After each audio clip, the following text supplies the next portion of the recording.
special education jargon can be a language of its own. It can be a little overwhelming and intimidating for both parents and teachers. To get a better understanding, let's go over some of the more common abbreviations, acronyms, and terminology referred to in the realm of special education.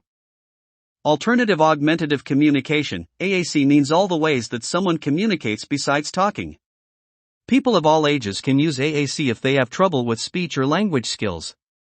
Augmentative means to add to someone's speech. Alternative means to be used instead of speech.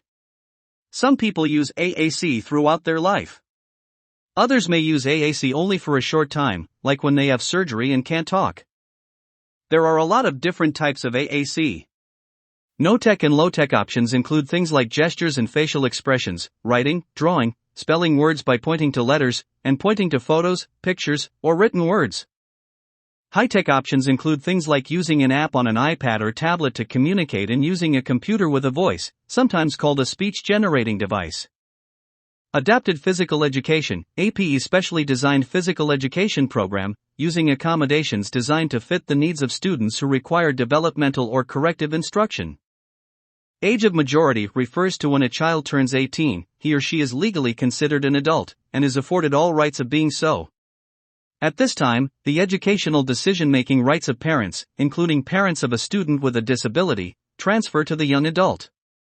However, parents can petition the court to become their child's guardian to continue to be the educational decision-makers if their child does not have the ability to do so.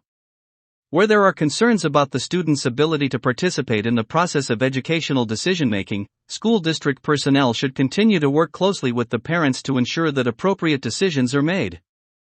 Behavior Intervention Plan, BIP, special education term used to describe the written plan used to address problem behavior that includes positive behavioral interventions, strategies, and support. This may include program modifications and supplementary aids and services. Community-based instruction, CBI, a model for delivery of instruction in which the IEP goals are met in a natural age-appropriate setting. For example, math, sequencing, travel, and social skills may all be developed in the setting of a trip to the grocery store.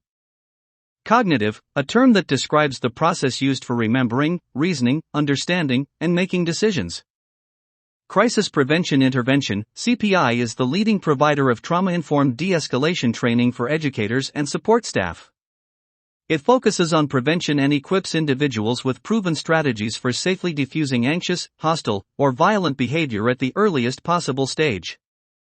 Due process, procedural safeguard to protect the rights of the parent/guardian and the child under federal and state laws and regulations for special education, which includes voluntary mediation or a due process hearing to resolve differences with the school. Emotional behavior disorder, EBD, an emotional and behavioral disorder is an emotional disability characterized by the following. 1. An inability to build or maintain satisfactory interpersonal relationships with peers and/or teachers. For preschool-age children, this would include other care providers. 2. An inability to learn which cannot be adequately explained by intellectual, sensory, or health factors. 3. Consistent or chronic inappropriate type of behavior or feelings under normal conditions. 4. Displayed pervasive mood of unhappiness or depression. 5. Displayed tendency to develop physical symptoms, pains, or unreasonable fears associated with personal or school problems. English language learner, ELL, students for whom parents indicate a language other than English as primary for student on home language survey. Extended school year, ESY, additional instruction beyond the normal school year, normally conducted during the summer months. An extended year program shall be provided for a minimum of 20 instructional days, including holidays. Schools must provide extended year services to individuals with disabilities if the gains for the child during the regular school year would be significantly jeopardized by a summer break without continuous structured programming. Whether or not an individual is entitled to extended school year services is determined by the IEP team. Formal assessment, using published, standardized tests usually for measuring characteristics, such as intelligence or achievement, tests which have a standard set of directions for their use and interpretation. Free appropriate public education, FAPE, a special education program and/or related services as determined on an individual basis which meets the unique needs of each child with a disability at no charge to the parent.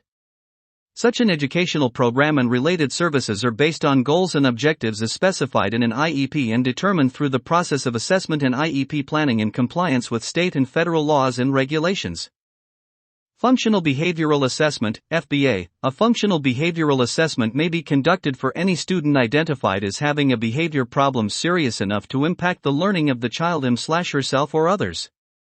Individualized Education Program, IEP. The IEP is a written educational plan for each special education student that includes instructional goals and objectives based upon the educational needs specified and developed by the IEP team. Individual Transition Plan, ITP. Plan included in a student's IEP beginning at age 16 or younger, that addresses transition needs and interagency responsibilities or linkages that are needed for the student to successfully transition from school to adult life. Informal assessment, using procedures such as classroom observations, interviewing, or teacher-made tests which have not usually been tried out with large groups of people, and which do not necessarily have a standard set of instructions for their use and interpretation. Informed consent, in accordance with 34 Code of Federal Regulations and Education Code, informed consent occurs when 1. The parent has been fully informed of all information relevant to the activity for which consent is sought, in his/her primary language or other mode of communication. 2. The parent understands and agrees in writing to the carrying out of the activity for which is/her part and may be revoked at any time. Least restrictive environment, LRE, the concept that each child with a disability is to be provided opportunities to be educated with non-disabled peers and in a setting which promotes interaction with the general school population and classmates who are typically developing to the maximum extent appropriate to the needs of both. LRE is determined by the IEP team on an individual student basis.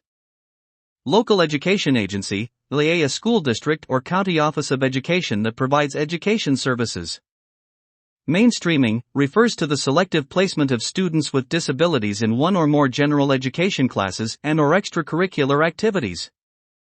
Manifestation determination, the determination made any time a disciplinary action is taken that involves the removal of student with a disability that constitutes a change in placement. A review must be conducted of the relationship between the child's disability and the behavior subject to the action. Picture Exchange Communication System, PECS, an approach that allows people with little or no communication abilities to communicate using pictures. More than using pictures for visual support, PECS is a functional communication system that develops important communication and social skills. PECS can be used by people of all ages with a wide range of abilities. Prior written notice, PWN, a written notice that must be given to the parents of a child with a disability a reasonable time before A proposes to initiate or change the identification, evaluation, or educational placement of the child or the provision of FAPE to the child, or B, refuses to initiate or change the identification, evaluation, or educational placement of a child or the provision of FAPE to the child. Procedural safeguards, also known as parent rights. Procedural safeguards must be given to the parents of a child with a disability at a minimum, A, upon initial referral for evaluation, B, upon each notification of an IEP meeting, C, upon re-evaluation of a child, and D, upon receipt of a request for due process. Related services means transportation and such developmental, corrective, and other supportive services as are required to assist a child with a disability to benefit from special education, can include speech pathology and audiology, psychological services, physical and occupational therapy, recreation, early identification, and medical services for diagnostic or evaluation purposes. The term also includes school health services, social work services in schools, and parent counseling and training.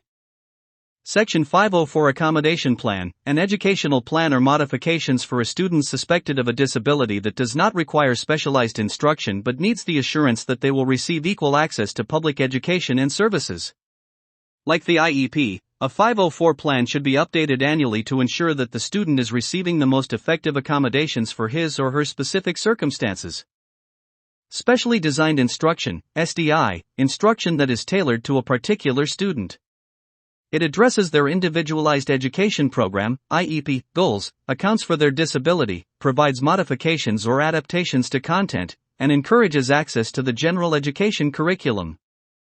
These are just some of the terms used in special education. If you found this video useful, please hit that like button and leave your comments below. Together, we can change how the education system works.